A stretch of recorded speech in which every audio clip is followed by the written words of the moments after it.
cutting their way through the jungle, pushing back the Japanese. The Gurkhas' fight in the Second World War has been well documented, but for Cpl Kailash, the role of his own grandfather, Major Dilbahadur, has remained a mystery. I knew my grandfather was in the British Army because I saw his picture in the house, but I actually didn't know that he fought in the Second World War. I took Cpl Kailash from his barracks in Bulford to the Gurkha Museum in Winchester. If you notice in these pictures, Gurkhas are always fighting uphill from their roots in the mountains.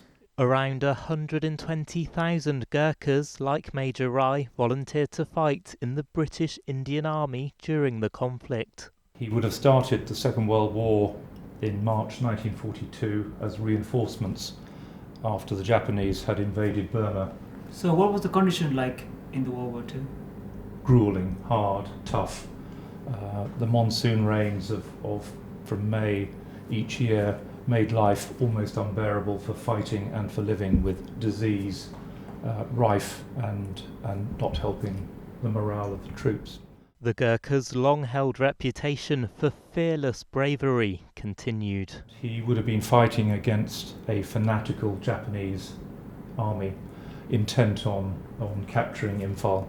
In May 1945, victory was declared in Europe, but the battles in the Far East raged on, with life remaining bleak. So could you tell me more about the living condition in the jungle in Burma, sir?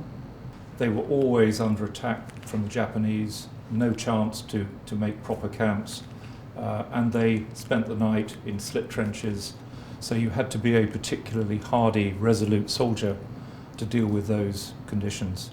In early August, atomic bombs were dropped in Hiroshima and Nagasaki. On the 15th, Japan surrendered. War was over. So thank you for everything today, sir, and sharing some wonderful stories about my grandfather. Thank you very much, sir. It's been a great pleasure. Major Rai remained in the army for a total of 37 years. His legacy now living on with his grandson, who knows a little more about where he came from. I learned a lot about my grandfather, the history and his service to the British Army. I'd love to share all the information back to my family back in Nepal. Lee Madden, BBC Points West, Winchester. Lee Madden, BBC South Today, Winchester.